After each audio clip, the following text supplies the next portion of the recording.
So the first book that I'm going to look at is Characters and Combat. Characters and Combat in Traveller is a single book from the first and the second edition of the classic Traveller Little Black Books. This is the one that you go to from my arsenal of different books that I have for Traveller. I think that this one and possibly book 4 are the most used. I'll come to book 4 a little bit later. Book 1, Characters and Combat, sets up the role-playing context of the Traveller game. However, if you're used to modern role-playing games with huge amounts of detail as to what characters can do, how they work, backgrounds for characters, and all of that stuff, well, it's in there, but it's not written paragraph after paragraph. It's maybe a couple of sentences here and there.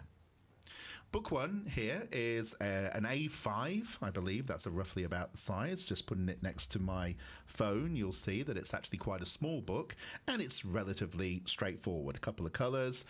This one is a Game Designers Workshop book. However, it's a second edition Game Designers Workshop book, and you'll see if I just open it up,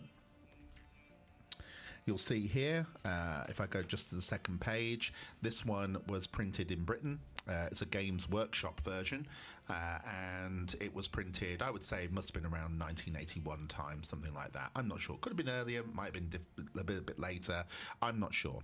Anyway, so it's Characters and Combat second edition. This is the book that I'm going to be using for the game. So if you're joining my Roll20 game, then this is the one that I'm going to be using.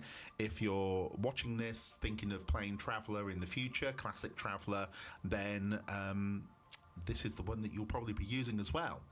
You'll see it's cut into 3 parts: introduction, characters, and combat. I'm going to be just working through the introduction and the characters piece in this little part. I'll be getting to combat in another video. So introduction and characters are the first piece that I'm going to do.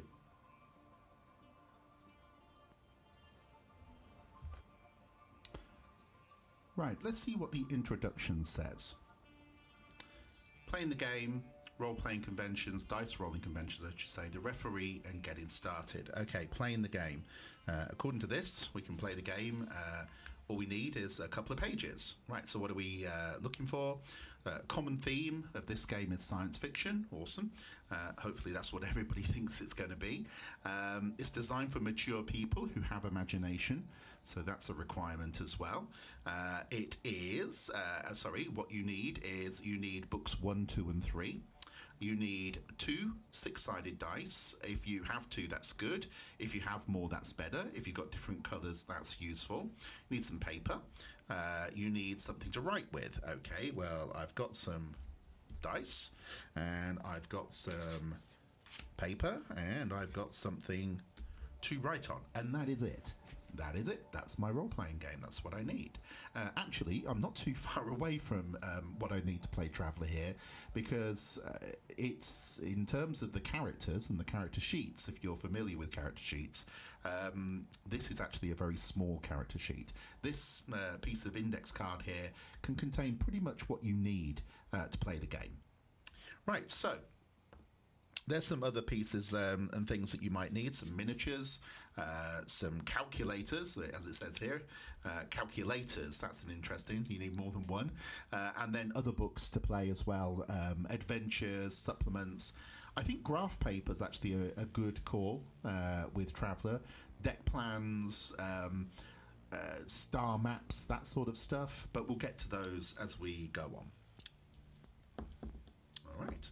So down here, playing Traveller. There are 3 basic ways to play Traveller: Solitaire, Scenario, and Campaign. Okay, well, Solitaire should be relatively straightforward in terms of actually saying what it is. I think it's actually very hard to do, but you play on your own. Now, playing on your own, although sounding rude, I'm afraid, is not that enjoyable, I think, unless you've got a very analytical brain. If you do have an analytical brain, go for it. One of the cool things about Traveller is that it appeals to people on different levels.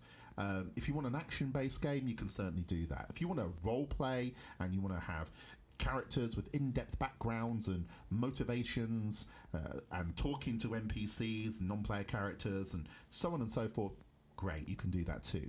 But something that's a little bit more unique to Traveller is that you can play the game without any of those parts because you can play it as a trading game. What I mean by that is that there are charts and rules, especially in the supplements, but there are charts and rules which index all of the different places that you can go, randomly create those places that you can go, and just go and explore, but in charts and tables with random results. It's a precursor to a lot of the games that you saw arriving towards the middle 80s and late 80s with something like Elite. And then even today with some of the games that you see, video games that you see with fantastic graphics and fantastic information, but the process is very much the same. You buy something in one place for a low price and you find somewhere to sell it at a high price, and that's the way it can be played. Scenario is not particularly my favourite way of playing, but I know a lot of people get a lot of joy out of it, and that is you create an entire game in a session. You have new characters, you have a place that they play, a situation that they are in, and a storyline that they go through, and at the end of it, it's the end of that story. Do they play again? Maybe not. Do you see those characters again? Maybe not. Single scenarios are great for conventions and things like that, but you don't really get a lot of joy out of playing a long game, a long form game where you spend weeks and weeks or months or years playing with the same characters, and that of course is the campaign. So those are our basic ways to play Traveller. A group can easily be as many as 8 players, it says here, and some referees. I just want to mention the word referee. We know what a referee is. I would think anybody watching this video knows what the idea of a referee is in a role-playing game, but it's unusual to see the word referee. We've got so many different words now for the people that run role-playing games. Dungeon masters, keepers, masters, whatever it is. You've got plenty of them. A referee, however, makes it sound like a sport, which again, I think, leads us back to the idea that this version of Traveller, at least, comes from its roots in wargaming.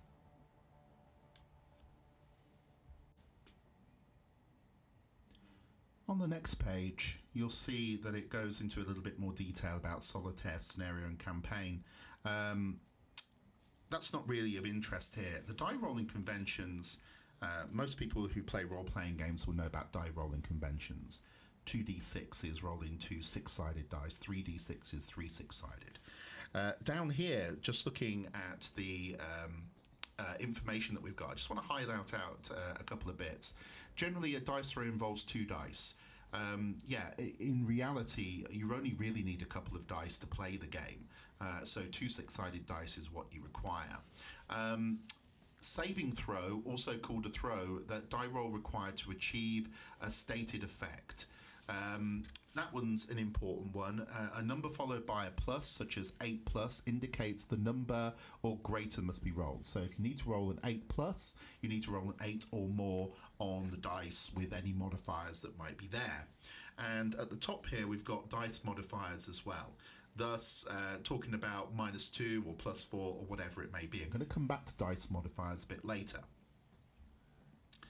Right, so that's the preamble. Again, it's not full of pictures or anything like that. I don't think there are actually any pictures in this version. There might be in a couple of other parts of the other books, but we'll see. Now, let's move on then to the characteristics. The characteristics of your character and the way that you build a character. In the next video, we're going to learn all about the characteristics. We're going to learn about strength, dexterity, endurance, intelligence, education and social standing. We're going to learn what they mean. We're going to learn what they mean in terms of hit points, slightly unusual, and we're going to learn what they mean in terms of running the game itself, especially for the referee.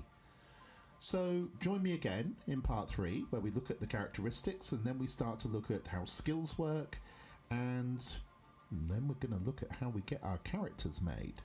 Thanks very much for listening, and join me soon.